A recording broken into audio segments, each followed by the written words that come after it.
Need for Speed Unbound Volume 7's update has delivered a feature that many players have been asking for years: drag racing. The question is it actually what we wanted? Let's go!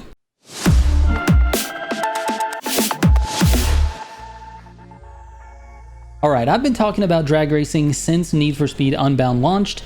It is a mode that, if done correctly, could provide hours of entertainment. The problem is, no racing games have done well with drag racing since Underground 2. And I know that's just my opinion, but I get the feeling there are many of you out there who actually agree with me. If you're unfamiliar with what makes Underground's drag racing so special, I forgive you. It did release 20 years ago, and to be honest, I'm not that up to date on my Need for Speed history either. In fact, I skipped all of the Need for Speeds between Underground 2 and Need for Speed Heat, so don't feel bad.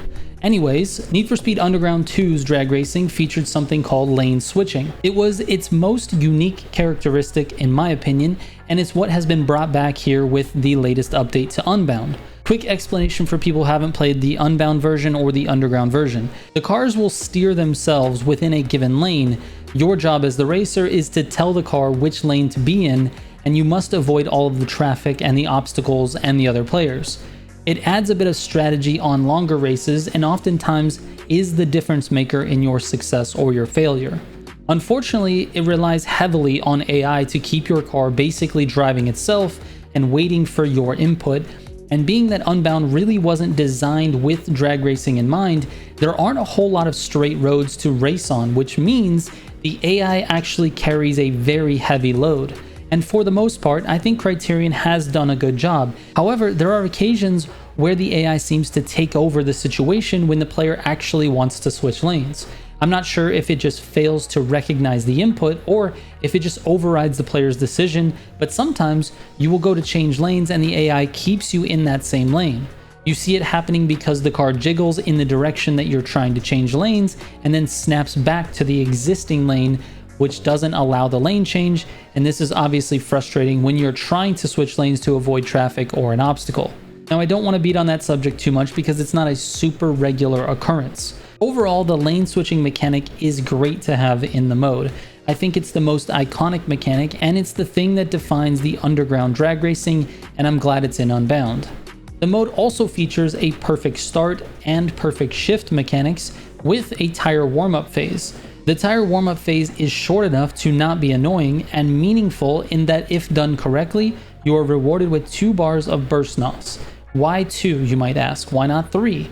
Well, this is actually quite genius by the team. By only rewarding 2 bars of burst, the player is faced with a decision. Do you pop those 2 bars right off the line, or do you hold on to it and wait to pick up that 3rd bar and then pop a full tank of burst NOS? It's a layer of strategy that I really didn't see coming, and to be honest, this is the first time I can actually say the burst NOS now belongs in this game. Mastering it is one of the keys to this mode, and I really like that they added that little depth to the mode.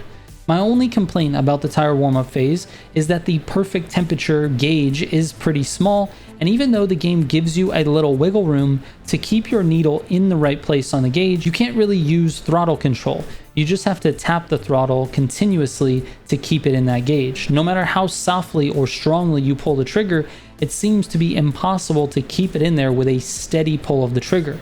You have to tap it if you want to be consistent, and I'm just not really that keen on it. I would prefer it if you could pull the trigger steadily at half throttle or 3/4 throttle, something like that, to keep it in that section as opposed to having to tap it. The perfect start is the same as in the regular race mode.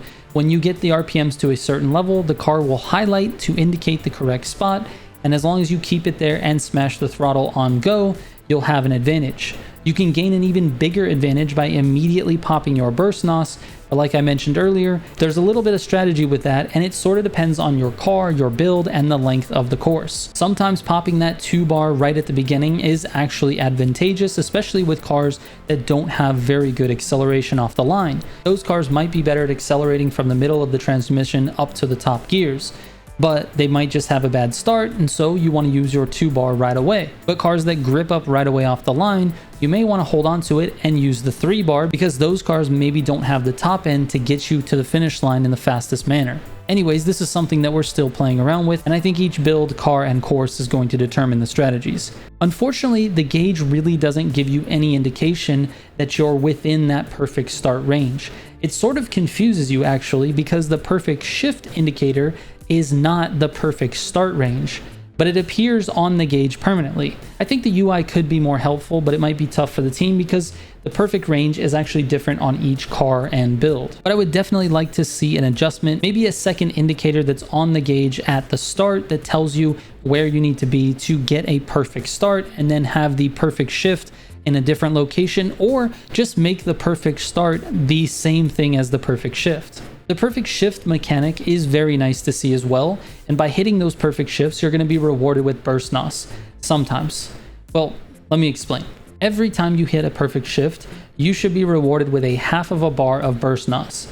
Unfortunately, the UI is not correctly displaying where the perfect shift is. Sometimes the perfect location is not angled correctly, and sometimes the perfect shift location starts slightly higher. Even though your needle turns green and you hit it at that moment, you don't get credit for the perfect shift because you actually needed to wait a split second longer to get credit for it. What you can count on for sure is that if you do get the perfect shift, the text will be displayed in the middle of the screen telling you you got it, and in that case, you will for sure get your NOS as well. This UI issue is a definite cause of frustration with the mode because you feel like you're doing the right thing, you're hitting that perfect shift, you're shifting when the needle turns green, however, you're not being rewarded with it consistently.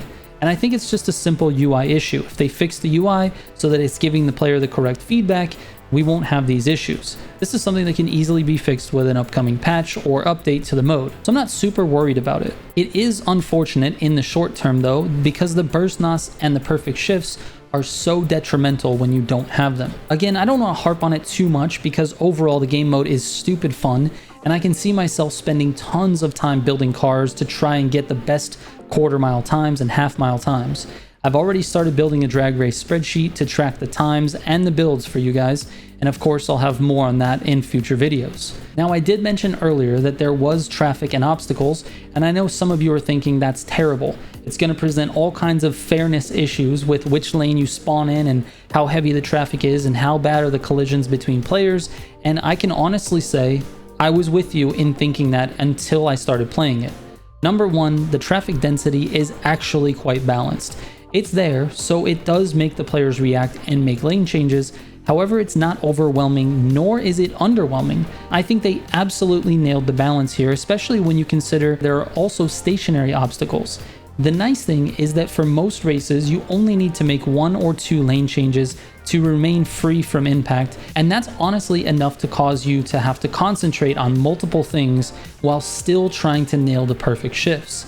It can be challenging, but it is super satisfying when you have a really clean run with all perfect shifts and you don't hit any obstacles. Without the traffic and the obstacles, the entire lane switching mechanic is useless. So if you're thinking they should do away with it, I have to tell you, you're wrong. It's the whole point of the game mode, and it would be much more boring without it. Alright, so in the beginning of this video, I asked if this is the mode that we wanted. Well, despite some of my criticism in this video, I can definitively say 100% yes.